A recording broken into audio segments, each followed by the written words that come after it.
Hi guys, welcome to another Monday Minute On, the weekly show where we talk about all things Warhammer and other hobby related stuff.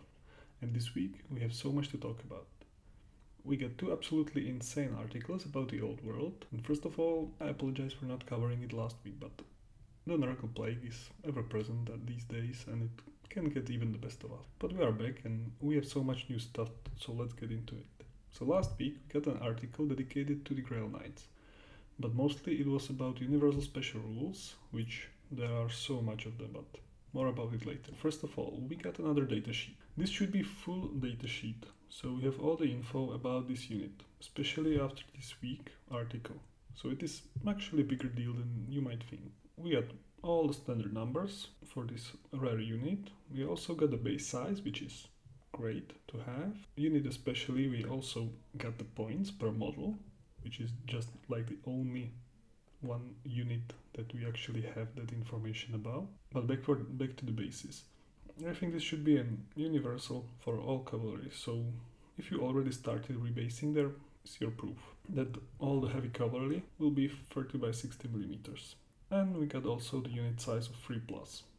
Now I was not a Bretonia player back in the day, so I'm not sure if this was the unit size or if we are getting the AOS style of units for the heavy cavalry. But let me be clear, the way this game will work, with the points being for the model and not for the whole unit, I really don't care about this number. We got some more info about Arma Building in this week article, so we know more about it and the whole thing looks very promising.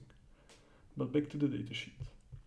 We got some equipment and upgrades, so we can get the full command and we can even make one of the knights basically a battle standard bearer for 100 points, which is nice. And last thing, we got some knightly virtues and magic items, which we get in a sec. The next thing is one of the, as the article states, 75 special rules.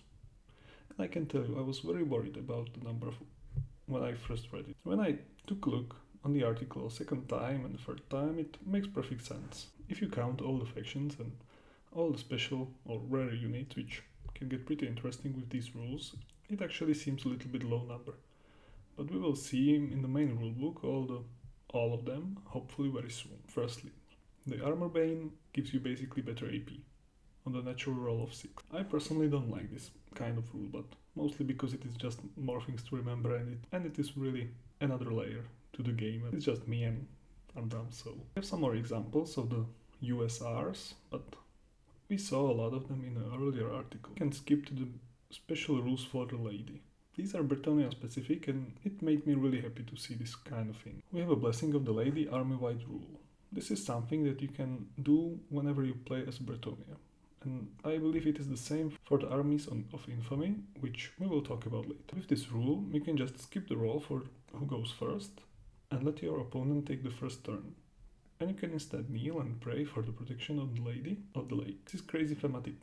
Quite powerful and super cool. The display of worship will grant you 6 up ward save, army-wide, or 5 up ward save army-wide against higher strengths. That by itself is a great rule and gives you actually substantial advantage when going second. And on top of that, it is quite flavorful, because units that do not stand up to the ideal of the lady lose their advantage. Only thing to wonder now is why would you ever want it to roll for the first turn? That way it is just 50-50 and we don't even get the benefit. Another interesting USR mentioned is countercharge, which gives you actually a very good advantage against your opponent charging unit. It is not in the additional move, but in the weapon choice, because Lance, as we saw, gives you very powerful benefit when charging. Plus, then it is up to the initiative who fights first, and with initiative of 5 it is quite possible that you will fight first with the Grail Knights, and that can be quite devastating. We got some more info about how good the Bretonian horses are and other benefits of this rare unit, but you can already see how huge this article was last week. But today we got another one and it got even wilder. So, the Arma Building. This is something I'm very interested, not only about all the restrictions and rules of building, but also the process itself. Hopefully there will be some app or some nice builder to work with. But basically we'll get 4 categories of units: characters, core, special and rare. All of it is pretty self-explanatory, but you can also get some mercenaries and allies, but I don't really care about that. But it is good to see that the option is here. Now back in the day, there were a lot of restrictions, but this time it is pretty straightforward, even though it's not really that different. Basically, you have to get the general, which is, lord in the old names, but you can also get a bunch of little heroes, all of which can cost up to 1,000 points, that being for the 2,000 point army. Then you have to fill core troops at least for 25%, which makes 500 points for the same battle size. This will be your peasants, knights on foot, or knights errant. You can see that there are some more restrictions here, and it will be different for each faction probably, but it is quite logical.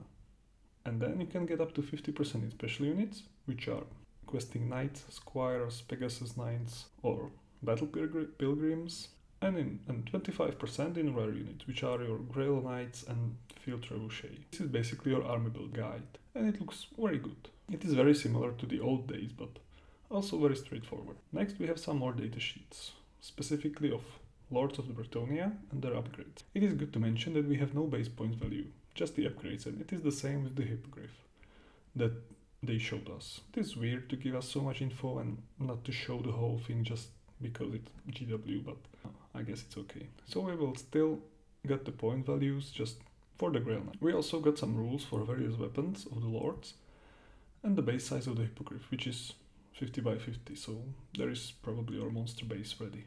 The last datasheet we got is for men and arms, and again, pretty basic stuff with some interesting upgrades, but we got no info about actually what it all means. We got no info about what the standard bearer means or what the musician means. We just got some information about Grail monks and the special route they will give your unit. But the most interesting thing they gave us, and the last thing we got, is this kind of blue ball news, and that are the Armies of Infamy. Basically, it means something very similar to Armies of Renown or Detachments in 40k. It will let you play very thematically and will give you focus on the narrative, probably with some trade-off in the core rules. But it's very interesting that they are willing to go this road right from the start. But it actually gives me a lot of hope for very narrative setting and campaigns in this style of Dawnbringers that we have now in Age of Sigmar. But that's all for the articles. These two articles made me actually really excited and hyped for the game. But they made me also ask what else are we getting. There is actually not much more I would like to see, other than, other factions and their datasheets.